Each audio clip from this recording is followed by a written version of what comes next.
Les Schmitt ont certainement de multiples sources d'inspiration, certaines inconscientes, certaines conscientes.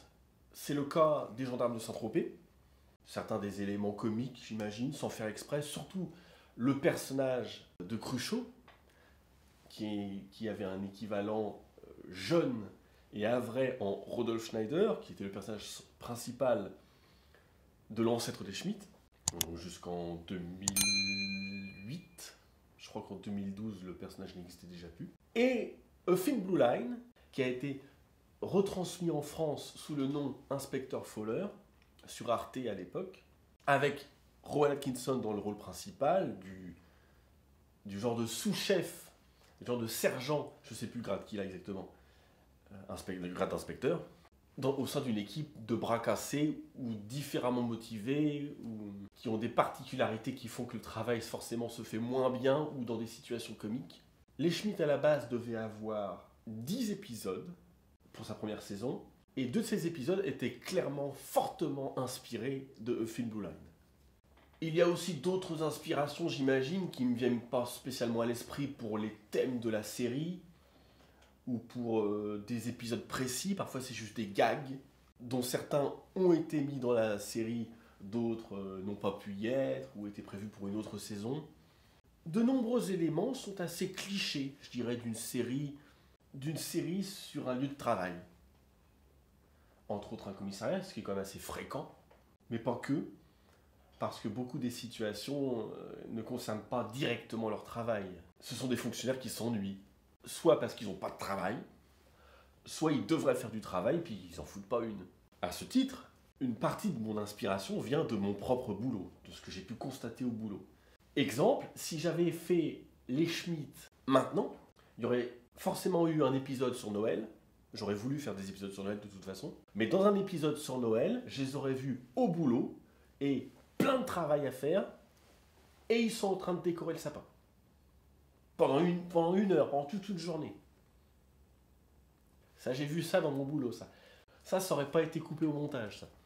Mon inspiration peut venir d'une manière assez particulière. Je reconnais ne pas être quelqu'un de très cultivé, mais toute ma culture me profite. Donc je peux très bien voir, par exemple, une bande-annonce à la télé, sur Internet, ça dépend des époques, et en imaginer une histoire. Bon, je ne suis pas la seule personne au monde à faire ça. Par exemple, je me souviens d'une situation où c'était à la télévision, donc ça fait longtemps par conséquent, où il y avait cette bande-annonce de film du soir, j'imagine, avec notamment un extrait, vous savez comment ça fonctionne une bande-annonce, il y a plein de petits extraits qui peuvent être décousus, et un personnage qui clairement était identifié dans la bande-annonce comme policier, et qui disait « c'est peut-être une coïncidence ». Et puis après ça passait à un autre extrait de scène, et ainsi de suite. Et moi, bon, ça m'avait fait rire c'est beaucoup dire, mais ça m'avait un peu interpellé. Je me dis, non, t'es flic, t'as pas le droit de dire que c'est une coïncidence. Ton personnage n'est pas crédible. Donc moi, j'avais imaginé, à partir de là, une scène dans ce qui deviendrait les Schmitt. Je crois que cette scène-là n'a pas été tournée pour les Schmitt, mais c'était prévu à différents moments de la scénarisation, différents moments de mon travail de scénarisation. Effectivement, des situations qui ne sont pas des coïncidences, qui ne peuvent pas être des coïncidences. Avec un flic qui est tellement mauvais ou tellement inintéressé qu'il aurait supposé la coïncidence à tout bout de champ. Un petit peu dans l'esprit, un personnage se retrouve avec un coup de couteau dans le dos, avec plusieurs coups de couteau dans le dos, c'est peut-être un suicide. Cet état d'esprit-là. Donc il y a beaucoup de scénettes qui sont inspirées, effectivement, d'œuvres comiques ou non policières, que j'ai pu voir en extrait, ou que j'ai moi-même extrait d'un film, peut-être en changeant complètement son contexte, et que éventuellement j'ai pu découvrir par la suite. Je me suis aperçu après coup que certaines des caractéristiques des personnages ressemblaient au film Le Parrain. Alors que c'était pas du tout prévu, j'avais pas vu Le Parrain à l'époque. Je connaissais le principe, je voyais que c'était un univers de mafieux, j'avais dû voir des extraits, mais je n'avais jamais vu le film. Il en résulte peut-être des ressemblances involontaires. Les Schmitt, en gros, c'est à moitié un contexte sérieux pris énormément à la rigolade, essentiellement parce que les personnages sont des feignants, Une autre partie qui allait devenir de l'improvisation, certainement tirée vers la comédie. Et il y avait une partie délire. Et la partie délire devait se voir par des séquences assez courtes, mais qui proviennent de films ou de situations vues dans la rue, mais placées dans le contexte des Schmitt, en dénaturant complètement le propos, et vraisemblablement, il n'y a peut-être que moi sur cette terre qui aurait trouvé le rapport. Je pensais notamment à cette scène que moi j'aurais voulu mettre dans les Schmitt, avec une jeune femme et un jeune enfant, idéalement une petite fille, mais bon, c'est pas grave sinon. On peut supposer que c'est la mère et la fille, mais pas nécessairement. Ça aurait été en arrière-plan, ou dans la translation de la vue, au passage, avec un enfant qui regarde sa mère qui fait Prétanama. Non! Prétanama. Il n'en est pas question.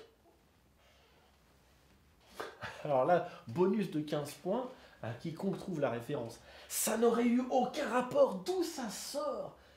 Ces deux personnages, est-ce qu'ils auraient eu après un rôle dans la suite de l'épisode? Oui, peut-être qu'ils ont quelque chose à dire. J'aurais peut-être inventé effectivement une affaire pour eux. Ou pas. Mais ça aurait été dit, ça aurait été placé là. Ça aurait été placé dans la continuité. Au début, dans l'introduction de l'épisode, on aurait vu ces deux personnages-là en passant. Et dans une salle d'attente, ou alors puis après on aurait suivi un autre personnage. Et il y a plein d'idées, plein de délires comme ça. Dans l'inspiration, il y a aussi l'actualité. Par exemple, c'était pas prévu, mais il y a eu un épisode Je suis Charlie. Avec tout le monde, ah, c'est obligatoire d'acheter Charlie Hebdo. C'est obligatoire, si c'est la loi maintenant, sinon t'es un collabo terroriste. C'est un peu arrivé dans la vraie vie, exagéré, romancé et réduit en un seul épisode, parce que c'est arrivé pile au moment des attentats. Ce que j'aurais fait de toute façon, j'imagine, pas les attentats parce que je pouvais pas les prévoir, mais non, étant donné que la série devait débuter beaucoup plus tôt, moi je voulais qu'elle débute avant la fin de l'année, avec un peu de chance, quand les attentats arrivent, malheureusement, je pense que ça aurait été un peu tôt pour dire qu'on aurait été dans un rythme de croisière, mais c'était pas impossible, et ça aurait rendu tous les épisodes beaucoup plus fluides, donc ça c'est autre chose. Il n'y a pas d'autre inspiration là tout de suite qui me vient à l'esprit, mais j'imagine qu'il y en a d'autres. Maintenant, les ressemblances. Alors il faut comprendre que les Schmitt, plus j'avançais dans la conception, par exemple la conception de 2012 n'est pas la même que celle de 2008, celle de 2014-2015 n'est pas la même que celle de 2012, plus j'ai avancé, plus j'ai voulu me garder les délires, mais me libérer d'épisodes inspirés. Ça me dérange pas forcément trop de m'inspirer de certains personnages, toujours, parce que c'est intéressant, parce que c'est des clichés. Mais par exemple, les deux épisodes qui ressemblaient à fond à un épisode de Thin Blue Line auraient disparu. Probablement, au fil du temps, où j'aurais tellement édulcoré, tellement modifié à ma sauce, que ça n'aurait plus rien à voir. Alors, d'autres éléments de ressemblance ou d'inspiration. En inspiration, même si c'est limité dans la façon dont ça a été présenté dans les Schmitt, c'est que dans les Schmitt, j'ai intégré en gros tout ce que j'avais comme personnage contemporain. Donc à un moment, je voulais rajouter des super-héros, au moins un super-héros, ou un type fou qui essaye de faire le super-héros. Je voulais rajouter cette ambiance famille Kennedy, notamment avec le personnage de Robert Schmitt, qui est clairement Robert Kennedy. Et la famille Kennedy, leur rapport avec le pouvoir, c'est une inspiration sur les Schmitt, qui transparaît très peu dans ce qui a été diffusé, mais qui existe dans les documents de référence. Les gens penseront que c'est une inspiration ou un manque d'imagination. En fait, c'est une ressemblance par défaut. Caméra café. J'ai pris le parti très vite, tout du moins pour la première saison, mais il n'y en a eu qu'une, de faire une caméra fixe. Une seule et unique caméra fixe. Il fallait un prétexte, c'était la caméra de surveillance. En l'occurrence, j'aurais dû améliorer ça, mais plusieurs caméras de surveillance, dont finalement tout le monde connaît l'existence. Dès le 3e épisode, je crois que tout le monde sait que les caméras existent. Tout le monde les a repérées, il n'y a aucune ambiguïté. De toute façon, tout le monde voit la lumière rouge, tout le monde voit qu'il y a une caméra, qui lève la tête. Ça n'a plus de côté surprise du tout. Mais par conséquent, on peut justifier le fait que les gens regardent la caméra, on peut justifier le fait que les gens fassent volontairement des pitreries devant la caméra. Mais j'ai mis une caméra fixe, c'était pour des raisons pratiques. j'ai fait un décor qu'on ne pouvait pas vraiment voir, à l'époque tout du moins, sous tous les angles, parce qu'il n'était pas bien fait à tous les angles, ou alors en très gros plan. Donc j'ai pas cherché à faire Caméra Café. Mais d'abord, j'ai regardé l'angle que donnait Caméra Café. Je me dis, oui, il faut que ça soit montré comme ça. Parce que c'est l'angle qui correspond le plus à un balcon dans un théâtre pour regarder l'intégralité de la scène de théâtre. J'ai conçu les Schmitt comme un théâtre. Le décor est conçu comme un théâtre. Caméra Café, le décor est conçu comme un théâtre. Tout du moins, c'est ce que je comprends. Après, je sais pas, j'ai pas vu le making-of, mais j'imagine que c'est fait volontairement. Les mecs n'ont pas dit, oh, du hasard. Même si d'après ce que j'ai cru comprendre aussi, Caméra Café, j'ai pas vu à l'époque où c'est sorti. Au début, ils n'avaient pas qu'une caméra fixe. C'est après qu'ils ont travaillé pour avoir une caméra fixe. Et ils ont eu raison. Moi, si j'avais mieux travaillé sur le décor, j'aurais scénarisé pour faire en sorte de justifier encore davantage le fait qu'il y ait une seule caméra. Et donc un seul angle. Ce qui était faisable, je saurais comment faire maintenant d'ailleurs. J'ai su comment faire d'ailleurs, ne serait-ce que quelques mois après. Donc ça ressemble à Caméra Café. C'est pas fait exprès. Oui, donc je disais, j'ai d'abord étudié l'angle de Caméra Café. L'angle de caméra. Et j'ai réfléchi à moi, qu'est-ce que je pourrais changer? Comment je pourrais faire à ma façon? Et j'ai travaillé la question, j'ai étudié la question, et je me suis aperçu que non, c'était le meilleur angle possible. Une caméra à cet endroit-là, dans cet angle-là, c'était le meilleur placement pour la caméra. C'est tout aussi simple que ça. Quand j'ai démarré, je ne me suis pas dit, je vais faire comme Caméra Café. Je ne me suis pas dit, je vais faire comme les gendarmes de Saint-Tropez. Il y avait eu 15 ans plus tôt, un rapport avec le personnage principal, son rapport avec sa hiérarchie, avec Gerbert, et son rapport avec ses sous-fifres.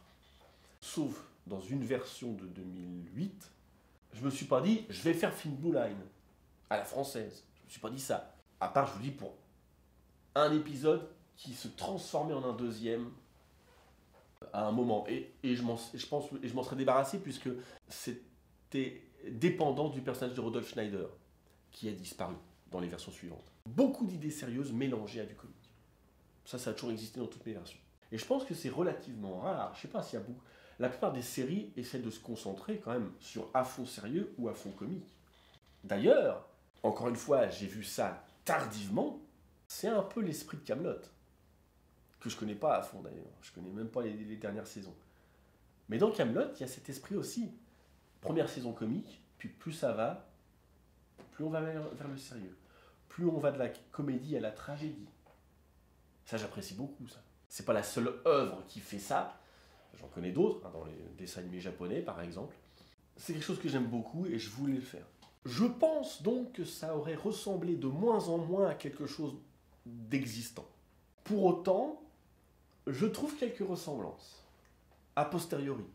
Ce qui est désolant, ou très bon signe, c'est une question de point de vue. Je pense notamment à quelque chose que j'ai découvert il y a peut-être un an, sur les réseaux sociaux, dans les suggestions vidéo. Une série qui, je crois, s'appelle Brooklyn Nine-Nine. Je dirais pas que c'est exactement ce que je voulais faire sur les Schmitt, c'est pas vrai. Mais il y a un style, il y a une ambiance. Oh oui, clairement, j'aurais voulu ça sur les Schmitt. Les Schmitt auraient pu être l'équivalent de ça au Havre, en France, francophone. C'était tout à fait possible. Si on sort le doigt du cul, c'était possible. Après, est-ce que c'est désolant? Parce que je veux dire, l'idée fonctionne, et c'est pas moi qui les fait fonctionner. Mais je trouve ça bon signe, dans le sens où mes idées, c'est pas de la merde. Je savais qu'un truc comme ça pouvait avoir un sens. Je ne sais pas si Brooklyn Nine-Nine vire à la tragédie au bout de certains épisodes. Je crois pas, ça a pas l'air. Pas des extraits que j'ai vus sur internet. Mais pour son côté comique, pour le rapport avec certains personnages, je trouve qu'il y en a beaucoup. Bon, ils ont les moyens. Il y a des ressemblances. Je dirais pas que c'est la même chose, c'est pas vrai. Sinon, on dirait que à ce train-là, on dirait que je ressens que les Schmitt ressemblent à toute série comique, policière ou administrative. Ce qui est probablement pas le cas. Mais ça fait plaisir. Dans le sens, les idées sont pas pourries. Et c'est le même rapport, je dirais, que j'ai au plagiat. Alors le plagiat est une chose à laquelle j'ai été confronté à différentes reprises dans ma vie. Moi, j'ai craint d'en faire, il y a y a longtemps, il y a 15 ans ou 25 ans, avec quelques idées que j'ai jamais diffusées. Mais j'ai eu cette crainte, j'ai eu cette attitude du genre, ce que je produis est trop proche d'un truc existant, parce que c'est clairement inspiré, ou j'ai essayé, notamment à la musique, j'ai essayé de recopier une musique existante. Bon, au final, comme je ne suis pas compétent en musique, ça devient tellement différent que c'est mon truc à moi, mais je le sentais comme étant n'étant pas 100% de moi. Il y a une gêne, j'aime pas cette idée du plagiat. Et j'ai également été confronté au plagiat, j'ai vu des gens qui plagiaient, j'ai moi-même été plagié, j'ai été accusé de plagiat. Il semblerait que les Schmitt, tout du moins dans certains personnages, aient été plagiés. C'est ce qu'on m'a dit. J'ai rien vu de tout ça. Je peux faire confiance aux gens qui me l'ont dit, hein. Mais je dis juste, personnellement, j'ai rien vu de tout ça. Encore une fois, comment on prend le plagiat? C'est pas bien, j'aime pas. J'ai vu du plagiat encore l'année dernière avec des vidéos de Gad Elmaleh. C'est impressionnant. Quelque part, il y a un côté flatteur. J'ai pas des mauvaises idées. Si les gens se permettent de les plagier, de plagier les miennes. Mais il faut comprendre le rapport que j'ai avec le plagiat, même si c'est pas flagrant dans les Schmitt, mais pour d'autres choses que j'ai pu créer ou co-créer dans les années précédentes, c'est le côté on ne plagie pas ce qui est connu, pas dans l'immédiat. On ne plagie pas ce qui est connu et ce qui est sorti il y a moins de 5 ou 10 ans. Parce que ça se voit, parce que les gens repèrent. Et c'est du plagiat, puis les gens ne vont pas faire saquer. Parce que les gens n'aiment pas le plagiat. Quand ils ne repèrent pas, ils remarquent, évidemment ça leur fait rien, mais quand ils repèrent, il y a une petite gêne, parce que les gens savent que c'est du vol, en fait. Si les Schmitt, ça avait fait, allez, 100 000 vues, 500 000 vues, 1 million de vues, bon, le résultat final de 2015 ne le mérite pas. Il n'y a pas d'ambiguïté. Mais si ça avait été travaillé correctement, ça aurait pu faire 100 000, 500 000, 1 million de vues. C'était faisable. Les idées s'y prêtaient. L'humour s'y prêtait. Et l'ambition de certains, la qualité de certains où le réseau publicitaire ne s'y prêtait pas, mais d'autres choses s'y prêtaient. Et bien dans ce cas-là, ça n'aurait pas été plagié. Soit c'est ça qui aurait été connu et personne n'aurait osé faire une idée similaire, parce que c'est clair que ça aurait été pas l'original, soit les gens auraient dit t'as fait 100 000 vues avec un budget bras cassé sur le Havre, je te donne 10 fois plus de budget, maintenant viens le faire devant 2 millions de spectateurs.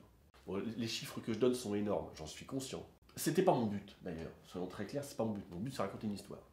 Mais le point important c'est que quand on travaille bien, ça a plus de chances d'être connu. Si ça a plus de chances d'être connu, ça a moins de chances d'être plagié. Ça peut paraître paradoxal, il y a moins de gens qui sont au courant qu'il y a quelque chose à plagier quand c'est pas connu. Il faut comprendre que l'idée d'un commissariat de bras cassés, ça m'étonnerait que ça soit une idée supra-originale que j'ai eue.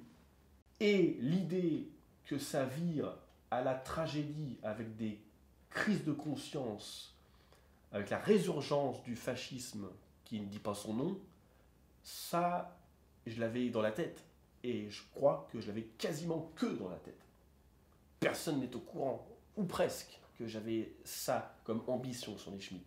Donc le risque que ce soit plagié est encore plus limité par conséquent. Les gens ne peuvent pas plagier ce qu'il y a dans ma tête. Donc c'est ça mon regret par rapport à la plupart de mes œuvres qui ont marché et qui ont été plagiées. Entre autres, paraît-il, les Schmitt, tout du moins à un léger niveau. C'est le côté, si les gens s'étaient sortis le doigt du cul, ça ne serait pas plagié. Ça serait nous, en ce moment, à la télé.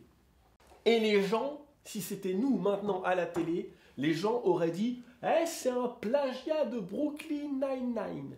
Parce que bien sûr, ce n'est pas, vu que j'ai appris l'existence de cette série seulement l'année dernière.